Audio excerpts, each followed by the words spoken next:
Greetings, this is J.R. Dickey. Thanks for tuning in to our podcast. And by the way, don't forget our website, graceandtruth.net. I hope you're having a great day, but if not, hang with me. It's about to get better. Okay, I call this devotion Perceiving and Producing. Let's get started. From Matthew 25, we read, "Then he who had received the 1 talent came and said, Lord, I knew you to be a hard man, reaping where you have not sown and gathering where you have not scattered seed. Then I was afraid and went and hid your talent in the ground. Look, there you have what is yours." This parable from Jesus speaks to the character of the Almighty and, importantly, about our perception of his character. Unfortunately, many preachers and commentators ignore that and zero in on the issue of their productivity or lack thereof. A translator's job is not easy, and they, like all of us, have their own biased perceptions which can influence their own productivity. This story is important because mankind's perception of God is the consequence of the original sin. And I think Jesus herein is enlightening us about it. I'll share my own thoughts, and you can decide for yourself. To begin with, the master has 3 servants. He gives responsibility in the form of talents, which are a weight of money, to each according to their capabilities. But there is no statement of any specific expectation from the master. 3 things are his focus in the end. First, he addresses their character. Next, he speaks of their actions. And lastly, he pronounces their rewards. What we need to realize is that all 3 of these things are the result of their perceptions of the master. To the first 2, he says the same thing, which is, and again from Matthew 25, "Well done, good and faithful servant. You were faithful over a few things, and I will make you ruler over many things. Enter into the joy of your Lord." To delve into the meanings of a couple words here is instructive for understanding the gist of the parable. Perception, not productivity. The master calls them good and faithful, which literally means that they are good and that they trust the master. Now, when a listener in another setting approached Jesus and called him good teacher, Jesus replied, "Why do you call me good? No one is good but one. That is God." That's from Matthew 19:17. And yet, Jesus, in his parable, had the master address 2 of his servants specifically as good. Because of that, I'm inclined to believe that he's saying that they were filled with God's Spirit. Well, that's reinforced by the follow-up, because they also trust the master. That's that word faith. It means trust as well. The Bible tells us that trust, which is the same word as faith, is a gift from God by hearing his Spirit. From Romans 10:17, it says, "So then faith comes from hearing, and hearing by the word of God." You can read that, "So then trust comes by hearing, and hearing by the word of God." And in Ephesians 2:8, we all know this one, "For by grace you've been saved through faith," or trust, "and that not of yourselves.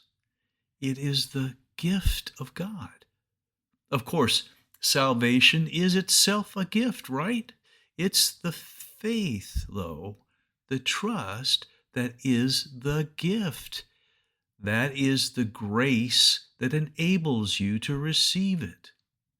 So I submit that Christ was saying that the first 2 servants in his parable were saved and filled with God's Spirit. Thus their perception, get this, their perception of the master produced their response to the responsibility entrusted by him.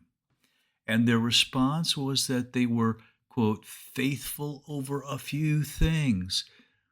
Note, he doesn't laud their doubling of the talents. In fact, he doesn't address the return on investment, so to speak, at all. He simply says that they were trustworthy with a few things. His recognition is of the fact that their actions were based upon their trust in him, and that it made them trustworthy. Lastly, the master pronounces their reward. Again, both of them the same. From Matthew 25, we read, "And I will make you ruler over many things. Enter into the joy of your Lord." Both of them had the same perception of the master, responded in the same fashion to him, and both were rewarded the same way. But then there's the third fellow. He perceived the master quite differently. He said, "I knew you to be a hard man."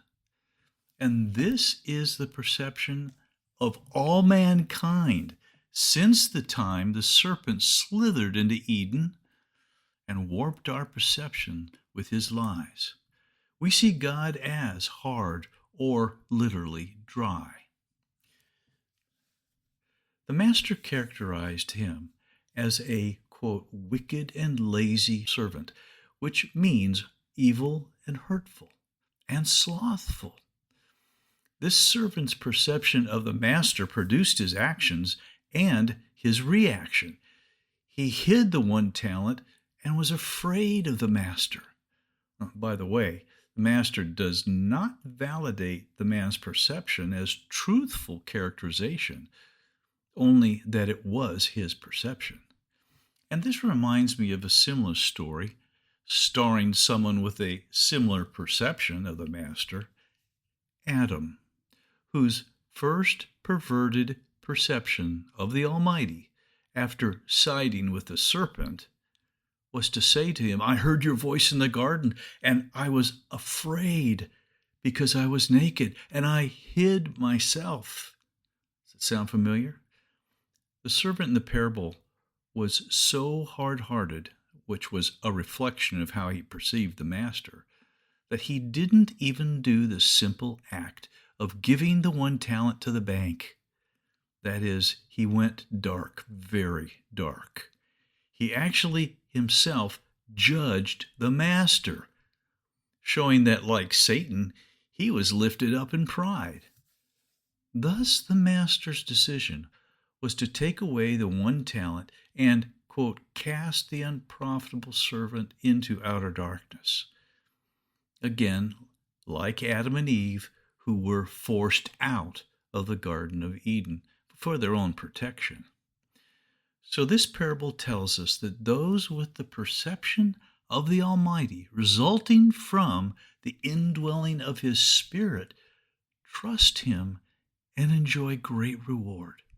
Their productivity is the result of their relationship and perception. Guess what? The trust and love go both ways.